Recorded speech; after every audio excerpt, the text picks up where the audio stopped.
Hope সব শেষ। Copa del রে হারাইছি, লা লিগা হারাইতেছি বলতে হারাইছি। চ্যাম্পিয়ন্স লিগ নিয়েও কোনো ভরসা পাইতেছি না। তার মানে কি? তার মানে 25-26 সিজনে আমরা রিয়াল মাদ্রিদ ট্রফিলেস থাকতেছে।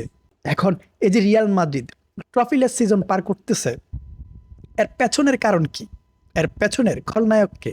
এমন প্রশ্ন যদি আপনার মাথায় আসে, তাহলে আপনি কাকে দোষ দিবেন? কোচকে, এমবাপ্পেকে, ভিনিসিয়াস জুনিয়রকে, স্কোয়াডকে, নাকি ফ্লোরেন্তিনো প্যারেসকে? আমি সব কিছু নিয়ে কথা বলবো। দেন এইখান থেকে আমি কয়েকটা পয়েন্ট নিয়ে কথা বলবো। ওই পয়েন্টগুলা থেকে বের করার ট্রাই করবো অ্যাকচুয়ালি দোষকার আমাদের কোচের, প্লেয়ারদের, নাকি ম্যানেজমেন্টের। সর্বপ্রথম আমি ম্যানেজমেন্ট নিয়ে কথা বলি, আমাদের পাপা প্যারেজকে নিয়ে কথা বলি। দেখেন, ক্লাবের যা সিদ্ধান্ত আসে, ক্লাব যা ডিসাইড করে, ক্লাবের ভালো মন্দ সব কিছু ডিসাইড করে কে? Florentino Pérez. উনি যদি ক্লাবের ভালো চায়, ক্লাবের ভালো হয়। উনি যদি ক্লাবের খারাপ চায়, তাহলে ক্লাবের খারাপ হয়। রিয়াল মাদ্রিদের সিস্টেম কি? রিয়াল মাদ্রিদের সিস্টেম হইতেছে ফ্লোরেন্তিনো প্যারেজ যা বলবে তাই হবে। ফ্লোরেন্তিনো প্যারেজ যা ডিসাইড করবে ওইটাই ফাইনাল। তবে ফ্লোরেন্তিনো প্যারেজের কিছু সিদ্ধান্ত রিসেন্টলি, গত 3-4 বছর ধরে ফ্লোরেন্তিনো প্যারেজ যে সিদ্ধান্তগুলো নিতেছে, ওইগুলা একদমই বাজে সিদ্ধান্ত। এর আগে উনি খেলায় নাই, প্লেয়ার বাই করে নাই, চ্যাম্পিয়ন্স লিগ, লা লিগা, কোপা ডেল রে, সুপার কোপা জিতে নাই। জিতছে, বাট লাস্ট 3-4 সিজন রিয়াল মাদ্রিদের অবস্থা খুবই বাজে। এর পেছনের কারণ কি?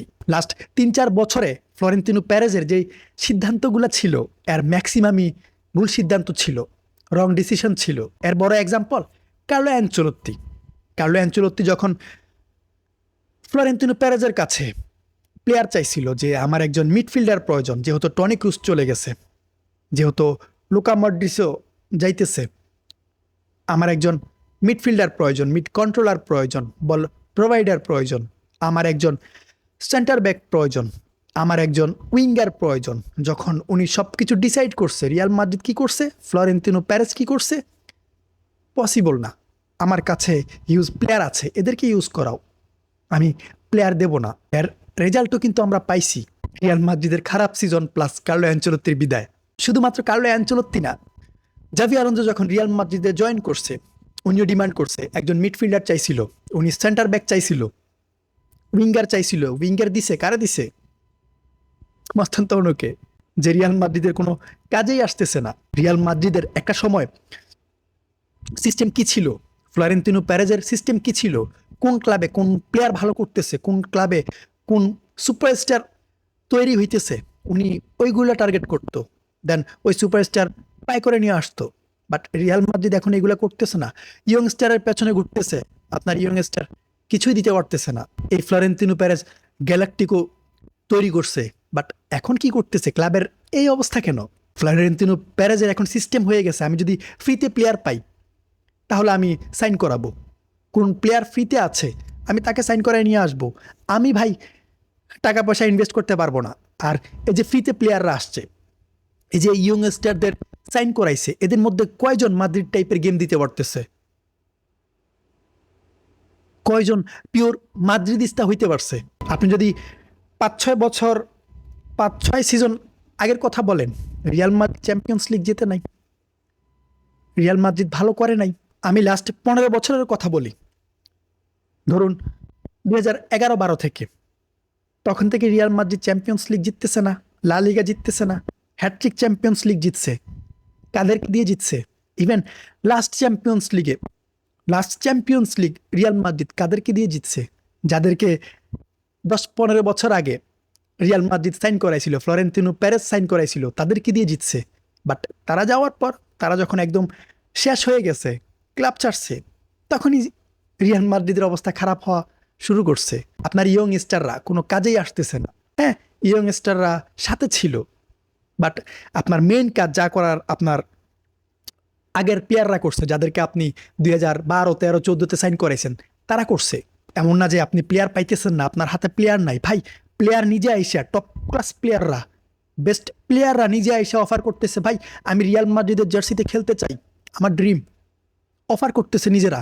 বাট আপনারা কি করতেছেন? রিজেক্ট করতেছেন। আমার প্রয়োজন নাই, আমার কাছে প্লেয়ার আছে, ঘন্টা আছে ভাই। এখানে দোষ কার? এখানে দোষ আমাদের ম্যানেজমেন্টের, দোষ আমাদের ফ্লোরেন্তিনো প্যারেজের, আমাদের বোর্ডের। এরপর কি? কোচ। এত হাইপ নিয়ে জাভি আলোনসো রিয়াল মাদ্রিদে আসছে, আপনারা জাভি আলোনসোকে রিয়াল মাদ্রিদে নিয়ে আসছেন, বাট এক সিজনও রাখেন নাই। 6 মাসের মাথায় গুড বাই, টাটা। কেন স্যাক করছেন? 6 মাসের মাথায় আপনার কোচ কেন স্যাক করতে হয়েছে? কারণ আপনার প্লেয়াররা চায় না, আপনার যে সুপারস্টাররা আছে এরা চায় না, এদের কোচ প্রয়োজন নাই। আর আপনি কি করছেন? এদের কথা শুনছেন, এদের কথা শুনে আপনি কোচ স্যাক করছেন। আপনার প্লেয়াররা আপনার কোচের সিস্টেম বুঝবে না, বুঝতে চাইবে না। আপনার প্লেয়াররা কোচ যে সিস্টেমে খেলাবে ওই সিস্টেমে খেলবে না, প্র্যাকটিস ঠিকভাবে করবে না, শিখতে চাইবে না। এটা দোষ কার?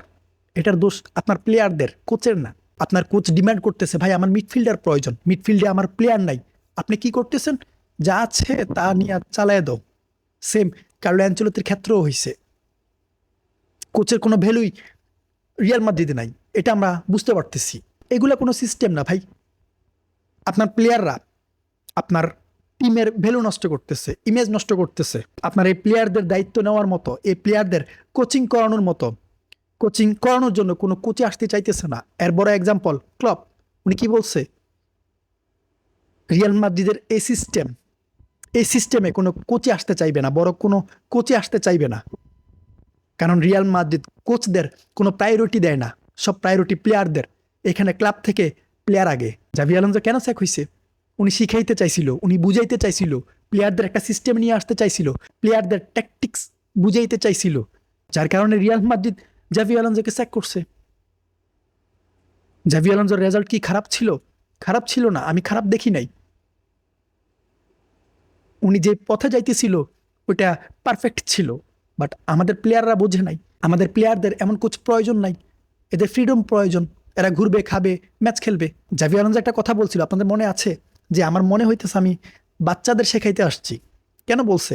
নিশ্চয়ই আমাদের প্লেয়ারদের মধ্যে ঘাটতি আছে, আমাদের প্লেয়ারদের শেখার সব কিছু বাকি আছে, এখন তারা প্রাথমিক পর্যায়ে আছে, যার কারণে আমাদের প্লেয়াররা এই কোচ পছন্দই করে নাই।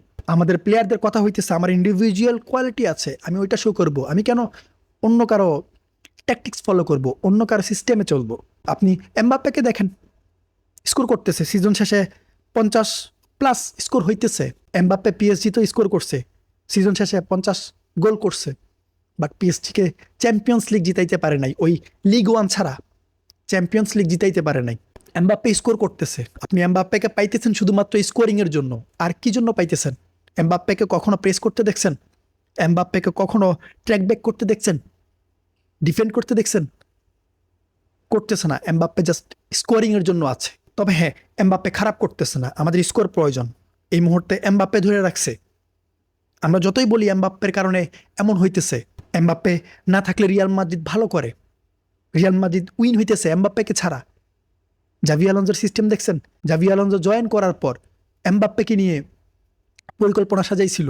জাভি আলোনসোর প্রথম 13 ম্যাচে মেবি রিয়াল মাদ্রিদ কোনো ম্যাচ হারে নাই।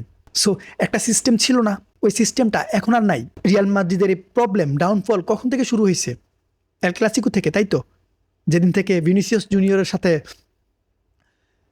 জাভি আলোনসোর প্রবলেম হয়েছে ওই দিন থেকেই তো। দেখেন, দোষ কিলিয়ান এমবাপ্পের একার না, দোষ ভিনিসিয়াস জুনিয়রেরও আছে, দোষ রিয়াল মাদ্রিদেরও আছে। আমরা দুইজন লেফট উইঙ্গার একসাথে খেলাইতেছি, আমরা দুইজন লেফট উইঙ্গার দিয়ে খেলানোর ট্রাই করতেছি, আমাদের অ্যাটাকিং লাইন সাজানোর ট্রাই করতেছি, সাজাইতেছি। বায়ার্নের ম্যাচে আমরা ভালোভাবেই দেখতে পাইছি, আমরা না ফুটবল বিশ্ব দেখতে পাইছে, আমাদের দুজন প্লেয়ার ভিনিসিয়াস জুনিয়র এবং কিলিয়ান এমবাপ্পে লেফট সাইড থেকে খেলতেছে। আমাদের সেন্টার ফরওয়ার্ড নাই, আমাদের রাইট উইঙ্গার নাই। কেন? আপনাকে একটা সিস্টেমে আসতে হবে, এমবাপ্পেকে একটা সিস্টেমে ইউজ করাইতে হবে, ভিনিসিয়াস জুনিয়রকে একটা সিস্টেমে ইউজ করাইতে হবে। ভিনিসিয়াস জুনিয়রকে নিয়ে আমি কি বলবো? 10x শুধুমাত্র ইগুতে, ম্যাচে আসে নাই। ভিনিসিয়াস জুনিয়র লাস্ট কোন সিজন টপ ক্লাস পারফরমেন্স দিছে? ভ্যালেন্ডিয়ার নিয়ে যে কন্ট্রোভার্সি হয়েছিল ওই সিজন। ভিনিসিয়াস জুনিয়র রিয়াল মাদ্রিদে কয় বছর খেলতেছে? 8-9 সিজন আই থিঙ্ক। এই 8-9 সিজনে ভিনিসিয়াস জুনিয়র কয় সিজন ভালো পারফরমেন্স করছে, কয় সিজন রিয়াল মাদ্রিদের জন্য উল্টায় ফেলছে। হ্যাঁ, বিগ ম্যাচে ভিনিসিয়াস জুনিয়রের ইম্প্যাক্ট ছিল, চ্যাম্পিয়ন্স লিগে ইম্প্যাক্ট ছিল, বাট বাকিগুলাতে আমার মনে হয় 2-3 সিজন ভালো করে 2-3 সিজন ভিনিসিয়াস জুনিয়র ভালো পারফরমেন্স দিতে পারছে, বাট ইগো দেখাইতেছে, ইগো আছে। এটা ছাড়া এই মুহূর্তে আমি কিছু বলতে পারতেছি না। ভিনিসিয়াস জুনিয়রকে জাভি আলোনসো কেন সাইড করছিল, কেন বেঞ্চে রাখতো, কেন সার্ভ করাইতো? শুধুমাত্র ইগোর কারণে। এটা কি মাদ্রিদ বোর্ড বোঝে নাই? এটা ভিনিসিয়াস জুনিয়র বুঝতেছে না?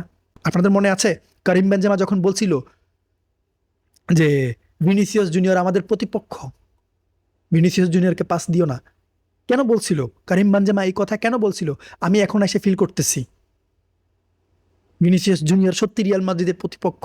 ভিনিসিয়াস জুনিয়র বল নিয়ে বল ক্যারি করে যাইতেছে, সে বল পাস করতেছে না, বক্সে গিয়ে নিজে ট্রাই করতেছে, বল পাস করতেছে না। ভাই আমি নিজে করব, এটা সিস্টেম না ভাই। ভিনিসিয়াস জুনিয়রকে সিস্টেমে নিয়ে আসতে হবে, কিলিয়ান এমবাপ্পেকে সিস্টেমে নিয়ে আসতে হবে, আপনার প্লেয়াররা যারা আছে এদেরকে সিস্টেমে নিয়ে আসতে হবে। কোচের ট্যাকটিক্স ফলো না করতে পারলে কিছুই হবে না। বাট মাদ্রিদ বোর্ড কি করছে? ফুল প্রায়োরিটি অথরিটি প্লেয়ারদের দিয়ে রাখছে, কোচ সিলেকশন এরাই করবে। ভিনিসিয়াস জুনিয়র যে 2-3 সিজন ভালো করছে তখন কার্লো অ্যানচেলত্তি ছিল, কার্লো অ্যানচেলত্তির আন্ডারে ভিনিসিয়াস জুনিয়র নিজেকে শো করতে পারছে।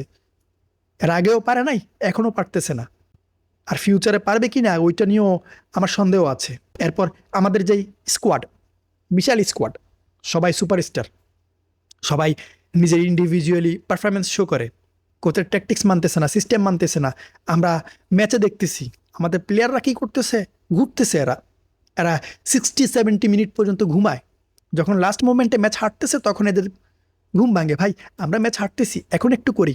টিমের প্রতি কোনো ডেডিকেশন এদের নাই, এরা টিমের জন্য কিছু করতেছে না, এরা নিজের জন্য করতেছে। এই স্কোয়াডের কয়জন প্লেয়ার নিজের মন দিয়ে টিমের জন্য খেলতেছে আপনারা দেখান। আমার মনে হয় না কেউ খেলতেছে, 1-2 জন প্লেয়ার ছাড়া। জাভি আলোনসো থাকার সময় যে একটা ঝামেলা হয়েছিল ড্রেসিং রুমে, আর ভেলোয়া আসার পর ওইটার সমাধানই উনি করতে পারছে, আর কোনো সমাধান আমি দেখতেছি না। এই যে ম্যাচ উইন হইতেছি, ম্যাচ আমরা জাভি আলোনসোর সময় উইন হয়েছি, জাভি আলোনসোর সময় আমাদের রেজাল্ট পজিটিভ আসছিল। এখন যা আসতেছে তাও প্লেয়ারদের ইন্ডিভিজুয়ালি পারফরমেন্স, আমাদের কোচের কোনো সিস্টেমে আমাদের প্লেয়াররা চলতেছে না। জাভি আলোনসো কী করছে? কিলিয়ান এমবাপ্পেকে নিয়ে পরিকল্পনা করছিল, পাস টু কিলিয়ান এমবাপ্পে, ওইটাই ঠিক ছিল। নিচ থেকে যদি বিল্ড আপ করতে পারতো তাহলে বেস্ট অ্যাটাকিং লাইন হইতো। বাট আরভেলো আসার পর এখানে চেঞ্জ হয়ে গেছে। উনি কি করছে? ভিনিসিয়াস জুনিয়র কেন্দ্রিক ম্যাচ সাজাইতেছে, ওনার প্রিয় প্লেয়ার উনি সাজাইতেছে, বাট ভিনিসিয়াস জুনিয়র দিতে পারতেছে না ভাই। ভিনিসিয়াস জুনিয়রকে দিয়ে হইতেছে না, আপনার সিস্টেম চেঞ্জ করতে হবে। আমরা কোপা ডেল রে হারাইছি, আমরা লা লিগা হারাইছি, চ্যাম্পিয়ন্স লিগও কোনো ভরসা নাই। এই যে বাজে সিচুয়েশন, এটা ক্রিয়েট করছে কে? এটা ক্রিয়েট করছে আমাদের ম্যানেজমেন্ট, এটা ক্রিয়েট করছে আমাদের স্কোয়াড, আমাদের সুপারস্টাররা। এখানে কোচের কোনো হাত নাই ভাই। আপনার প্লেয়াররা যদি আপনার কোচের সিস্টেম মানতে না চায়, ওইটা ম্যানেজমেন্টের দোষ, ম্যানেজমেন্টের ভুল। আর এর সমাধান কি? এর সমাধান ট্রান্সফার মার্কেটে ভালোভাবে নামতে হবে, ফ্লোরেন্তিনো পেরেজকে ইনভেস্ট করতে হবে, আর ভিনিসিয়াস জুনিয়র, কিলিয়ান এমবাপ্পে, এই দুজন থেকে যে কোনো একজনকে ছাড়তে হবে। এই দুজনকে দিয়ে একসাথে হবে না। মিডফিল্ডে বেস্ট প্লেয়ারদেরকে নিয়ে আসুক, হবে না। যে কোনো একজনকে স্যাক্রিফাইস করতে হবে। রাইট উইঙ্গে আপনার প্লেয়ার প্রয়োজন, একজন মিডফিল্ডার প্রয়োজন, সেন্টার ব্যাক প্রয়োজন। সব কিছুর পরিকল্পনা নিয়ে যদি আগামী সিজন না আসেন তাহলে আগামী সিজনও ট্রফিলেস থাকতে হবে। এই স্কোয়াড দিয়ে কোনো কিছুই পসিবল না। আর সব থেকে ইম্পর্ট্যান্ট কথা, প্লেয়ারদের কথা শোনা ছেড়ে দেন। যতদিন প্লেয়ারদের কথা শুনবেন টিমে কিছুই হবে না। বেস্ট প্লেয়ার নিয়ে আসেন, বাট এদেরকে যে কোচ দিবেন ওই কোচকে ফুল প্রায়োরিটি দিবেন। কে খেলবে কে খেলবে না ওটা কোচ ডিসাইড করবে, ম্যানেজমেন্ট না। এমন হলে ভালো হবে, আর না হয় আগামী 5 সিজন 10 সিজন এইভাবেই কন্টিনিউ হবে, ভালো রেজাল্ট আমরা পাবো না।